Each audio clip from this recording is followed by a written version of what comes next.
વલસાડમાં ચાલી રહેલ નવરાત્રિ મહોત્સવમાં ડુપ્લિકેટ પાસનું વેચાણ થતું કૌભાંડ બહાર આવ્યું. વલસાડ શહેરમાં 4 અલગ અલગ સ્થળોએ મોટા પાયે નવરાત્રિ મહોત્સવનું આયોજન કરવામાં આવ્યું છે. Gokul group, the rising club, Anavil પરિવાર અને રંગટાળી નવરાત્રિ મહોત્સવ દ્વારા મોટા પાયે સાર્વજનિક નવરાત્રિ થતી હોય છે. ત્યારે વલસાડના તડકેશ્વર મંદિર પાસે ગોકુળ ગ્રુપ દ્વારા નવરાત્રિ મહોત્સવનું આયોજન કરવામાં આવ્યું છે. ખેલૈયાઓ માટે આયોજકોએ બનાવેલા પાસના ચેકિંગ દરમિયાન ડુપ્લિકેટ પાસ સામે આવતા આયોજકોએ ખેલૈયાઓની પ્રાથમિક પૂછપરછ હાથ ધરી હતી, જેમાં એક વ્યક્તિ દ્વારા Gokul group, the rising club અને રંગટાળી સહિતના ડુપ્લિકેટ પાસ છપાવી મૂળ કિંમત કરતાં સસ્તા ભાવે પાસનું વેચાણ કરવામાં આવ્યું હોવાનું જાણવા મળ્યું હતું.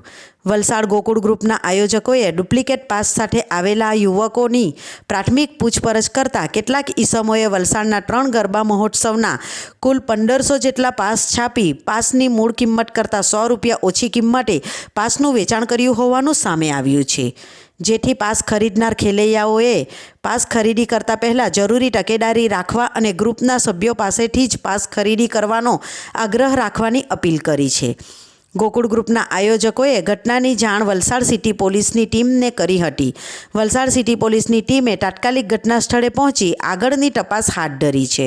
ડુપ્લિકેટ પાસનું કૌભાંડ સાર્વજનિક નવરાત્રિ મહોત્સવના આયોજકોને આર્થિક નુકસાન પહોંચાડતા હોય છે, જેને લઈને નવરાત્રિ મહોત્સવના આયોજકોને નુકસાની ભોગવવી પડે છે.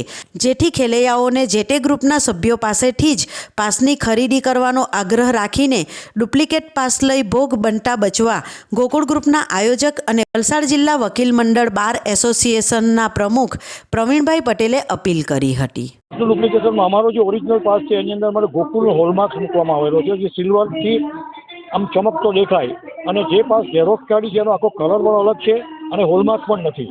હોલમાર્કની જગ્યાએ માત્ર ખાલી બ્લેન્ક રાઉન્ડ કરેલું છે.